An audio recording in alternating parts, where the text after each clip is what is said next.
എന്റെ പ്രിയപ്പെട്ട സഹോദരങ്ങളെ, സഹോദരിമാരെ, നമ്മൾ ഏത് നിക്കാഹിനെ കടന്നു പോകുമ്പോഴും ഉസ്താദന്മാര് പറയുന്ന ഒരു കാര്യമുണ്ട്, ഒരു ഹദീസ് കേൾക്കാം. 4 കാര്യങ്ങളാണ് നിങ്ങൾ പരിഗണിക്കേണ്ടത്. വിവാഹം കഴിക്കുന്ന ഒരാൾ, അത് ആണാകട്ടെ പെണ്ണാകട്ടെ, നമ്മൾ പരിഗണിക്കേണ്ടത് 4 കാര്യങ്ങളാണ്. 1 സൗന്ദര്യം, 2 സമ്പത്ത്, 3 കുടുംബ മഹിമ, 4 ദീൻ. ഈ 4 കാര്യങ്ങൾ പരിഗണിച്ചിട്ട് വേണം ഒരാൾ വിവാഹം കഴിക്കാൻ. വിവാഹം കഴിക്കുന്ന ഒരാൾ പരിഗണിക്കേണ്ടത് 4 കാര്യങ്ങളാ.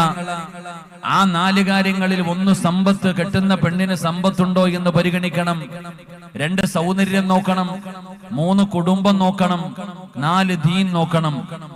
ഈ 4 കാര്യങ്ങൾ പരിഗണിച്ചിട്ട് വേണം വിവാഹം കഴിക്കേണ്ടതെന്ന് പറയുമ്പോ, എന്റെ പ്രിയപ്പെട്ടവരെ, ഇന്ന് പരിഗണിക്കുന്നത്, എന്റെ പ്രിയപ്പെട്ടവരെ, എല്ലാവരും നോക്കുന്നത് സമ്പത്താണ്, സൗന്ദര്യമാണ്, കുടുംബ മഹിമയാണ് എല്ലാവരും പരിഗണിക്കുന്നത്. എന്നാ നബി തങ്ങൾ പറയുന്നു, ഫളുഫറു ബിദാത്തി വിവാഹം കഴിക്കാനിരിക്കുന്ന ചെറുപ്പക്കാരോട്, വിവാഹ ജീവിതം സ്വപ്നം കാണുന്നവരോട് പറയുകയാ, അല്ലാഹുവിന്റെ പ്രവാചകൻ സല്ലല്ലാഹു അലൈഹി വസല്ലമ തങ്ങൾ പറയുകയാണ്, മക്കളെ പരിഗണിക്കേണ്ടത് ദീനാണ്.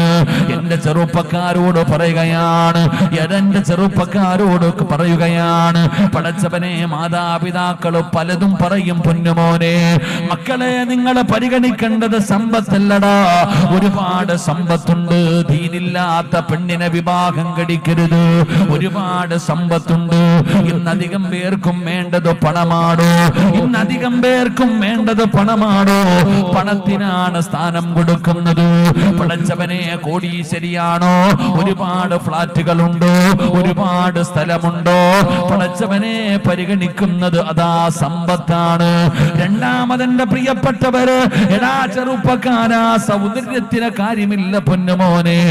ഒരുപാട് സൗന്ദര്യമുള്ള പെണ്ണ്, അവളെ കാണാ സുന്ദരിയാണ്, ഏത് മനുഷ്യരും നോക്കി പോകുന്ന സൗന്ദര്യ റാണിയാണ്. പക്ഷേ അവൾക്ക് ദീനില്ലെങ്കിൽ അവളെ വിവാഹം കഴിക്കരുത്. പടച്ചവനെ, മൂന്നാമത് പരിഗണിക്കുന്നത് കുടുംബ മഹിമയാണ്. നിങ്ങളുടെ നാട്ടിലെ ഏറ്റവും അറിയപ്പെടുന്ന കുടുംബത്തിലെ പെണ്ണാട്, പക്ഷേ അവള് തലമറയ്ക്കാളില്ല, അവൾ അല്ലാഹുവിനെ ഭയന്ന് ജീവിക്കുന്നവളല്ല. ആ പെണ്ണിനെ വിവാഹം കഴിക്കാൻ തയ്യാറാകരുത് ചെറുപ്പക്കാരാ. പരിഗണിക്കേണ്ടത് എന്താ? എന്റെ പ്രിയപ്പെട്ടവർക്ക് ഞാനൊരു ചരിത്രം പറഞ്ഞു തരട്ടെ. പടച്ചവനെ, മദീനയിൽ ഒരു കോടീശ്വരൻ ഉണ്ടായിരുന്നു. ആ കോടീശ്വരന്റെ തോട്ടത്തിലെ ജോലിക്കാരനാണ് മുബാറക്ക്. മുബാറക്ക് എന്ന് പറയുന്ന ഒരു ജോലിക്കാരൻ തന്റെ തോട്ടത്തിലുണ്ടായിരുന്നു. കോടീശ്വരനായ യജമാനന്റെ മകളെ കാണാ, അവിടെന്ന് പെണ്ണ് കാണുന്നതിന് വേണ്ടി അവിടെന്ന് കടന്നു വരികയാ. കോടീശ്വരനായ മുതലാളികളുടെ പൊന്നുമോളെ കാണാൻ, പെണ്ണ് കാണുന്നതിന് വേണ്ടി അവിടെന്ന് അതാ ആൾക്കാര് കടന്നു വന്നപ്പോ, അതാ മുബാറക്ക് എന്ന് പറയുന്ന മുന്തിരിത്തോട്ടത്തിലെ വേലക്കാരനെ വിളിച്ചിട്ട് മുതലാളി പറയുന്നു, മുബാറക്ക്, എന്റെ പൊന്നുമോളെ കാണാ വിരുന്നുകാര് വന്നിരിക്കുകയാണ്. അതുകൊണ്ട് മുന്തിരിത്തോട്ടത്തിൽ കടന്നു ചെന്നിട്ട് ഏറ്റവും നല്ല മുന്തിരി പറിച്ചു കൊണ്ടുവരാ പറയുകയാണ്. മുബാറക്ക് എന്ന് പറയുന്ന മനുഷ്യനുണ്ടല്ലോ, മുന്തിരിത്തോട്ടത്തിലേക്ക് കടന്നു ചെന്നു. അവിടെന്ന് പടച്ചവനെ, ഏറ്റവും നല്ല മുന്തിരി എന്ന രീതിയിൽ അവിടെന്ന് മുന്തിരിങ്ങ പറിച്ചു കൊണ്ടുവന്ന് യജമാനന്റെ കയ്യിൽ കൊടുക്കുകയാ. യജമാനൻ ഒരെണ്ണമെടുത്ത് കടിച്ചു നോക്കി. പടച്ചവനെ, വല്ലാത്ത ഒരു പുളിപ്പ്, മധുരമ കുറവാണ്, മധുരമ കുറവാണ്.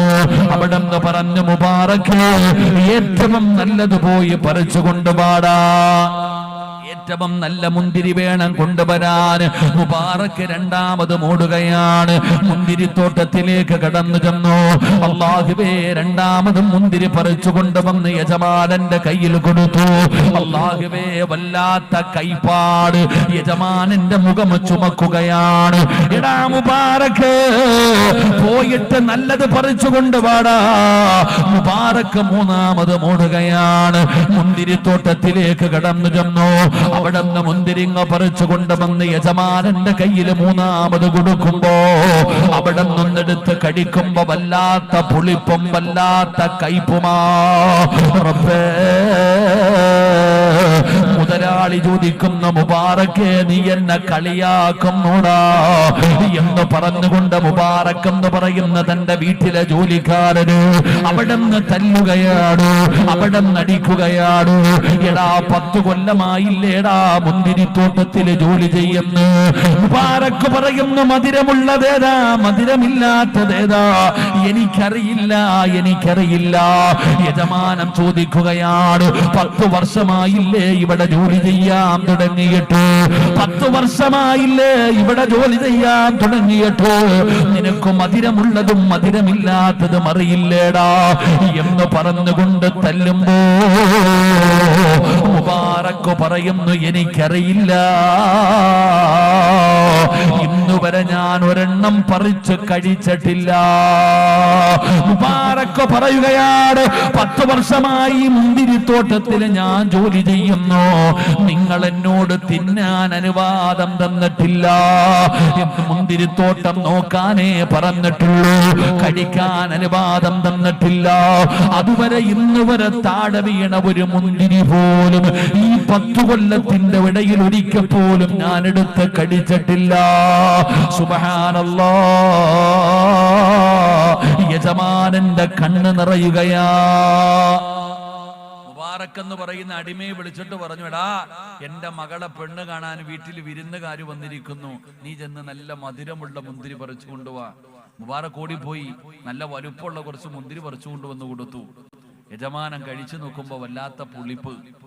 യജമാനൻ പറഞ്ഞു പോയി മധുരമുള്ളത് കൊണ്ടുപോടാ. രണ്ടാമതും പറഞ്ഞു വിട്ടു. മുബാറക്ക് പോയി വീണ്ടും പറിച്ചു കൊണ്ടുവന്നതിന് വല്ലാത്ത കയ്പ്. യജമാനൻ ചോദിച്ചു, എന്താടാ എന്നെ കളിയാക്കാ, പോ നല്ലത് പറിച്ചു കൊണ്ടുവാ. മൂന്നാമതും പറിച്ചു കൊണ്ടു കൊടുക്കുമ്പതിന് വല്ലാത്ത പുളിപ്പും വല്ലാത്ത കയ്പും. അടിക്കാൻ തുടങ്ങി. മുബാറക്ക് പറയുന്നുണ്ട്, എനിക്കറിയില്ല, മധുരമുള്ളതും മധുരമില്ലാത്തത് എനിക്കറിയില്ല.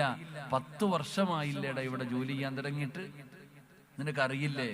മുബാറക്ക് യജമാനനോട് ചോദിച്ചു, എന്റെ ജോലി എന്താ? മുന്തിരിത്തോട്ടം നോക്കല. നിങ്ങൾ എന്നോട് തിന്നാൻ പറഞ്ഞോ? നിങ്ങൾ എനിക്ക് തിന്നാൻ അനുവാദം തന്നിട്ടുണ്ടോ? ഈ 10 കൊല്ലത്തിന്റെ ഇടയിൽ ഒരിക്കൽ പോലും ഞാനൊരു മുന്തിരി എടുത്ത് കഴിച്ചിട്ടില്ല. യജമാനന്റെ കൈ വിറച്ചു, കണ്ണ് നിറഞ്ഞു. വീടിന്റെ അകത്തേക്ക് കടന്നു ചെന്നു. തന്റെ സുന്ദരിയായ മകളെ കാണാമെന്നവരെയൊക്കെ പറഞ്ഞു വിട്ടു. എന്നിട്ട് ആ മനുഷ്യന് കോടീശ്വരിയായ തന്റെ മകളെ വിളിച്ചിട്ട് പറഞ്ഞു, മോളെ നിന്റെ കല്യാണം ഉറപ്പിക്കാൻ പോവാ വാപ്പ ഒരു പുതിയ ആപ്പളയെ കണ്ടെത്തി. വാപ്പ നിനക്ക് വേണ്ടി ഒരു പുതിയ ആപ്പളയെ കണ്ടെത്തി. ആ സുന്ദരിയായ കോടീശ്വരന്റെ മകള് ചോദിച്ചു, ആരാ വാപ്പ? നമ്മുടെ തോട്ടത്തിൽ ജോലി ചെയ്യുന്ന മുബാറക്ക്. ആ മകള് ചോദിച്ചു, അതെന്തേ വാപ്പ? നമ്മുടെ തോട്ടത്തിൽ ജോലി ചെയ്യുന്ന മുബാറക്കിനെ എനിക്ക് കല്യാണം കഴിച്ചു തരാൻ തീരുമാനിച്ചതെന്തേ?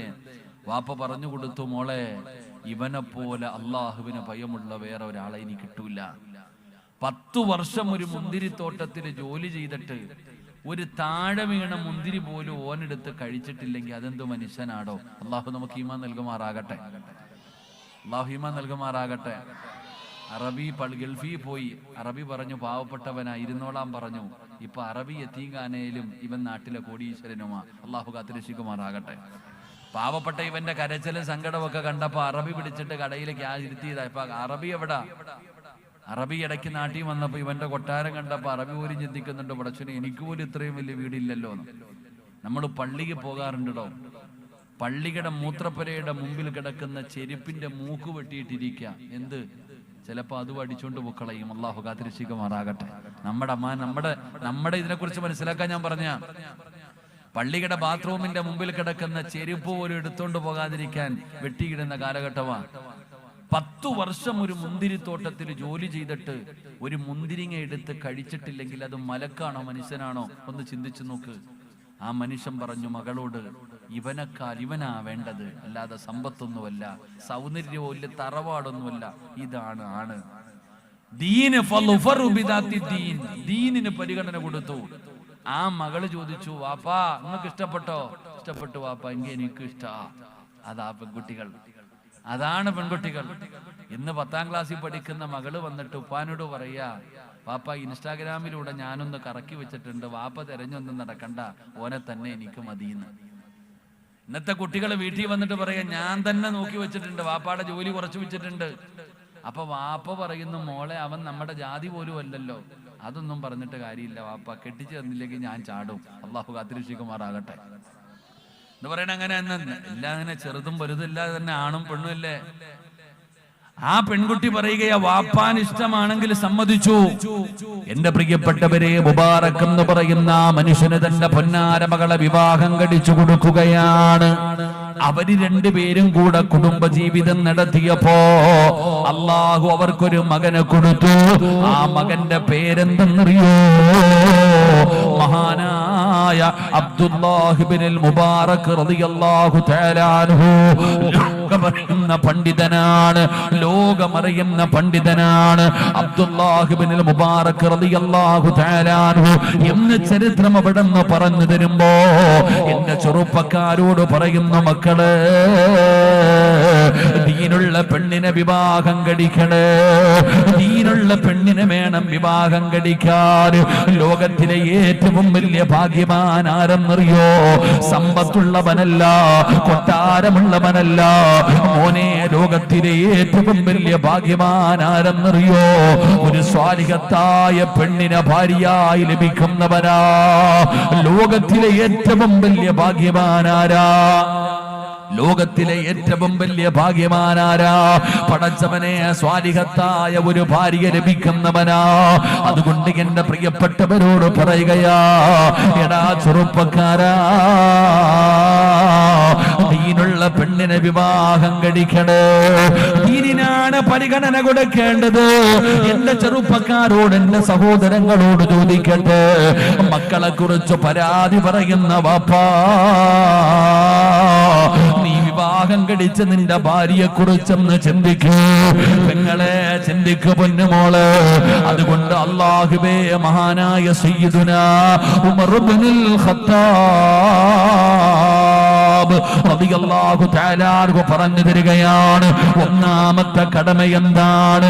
മാതാവാപ്പായ്ക്ക് നിന്റെ മക്കളോടുള്ള ഒന്നാമത്തെ കടമ അവന് നല്ല ഒരു ഉമ്മയെ കൊടുക്കലോ വാപ്പയുടെ കടമയാണെന്ന് നബി മുഹമ്മദ് മുസ്തഫ സല്ലല്ലാഹു അലൈഹി വസല്ലമ തങ്ങൾ പഠിപ്പിക്കും.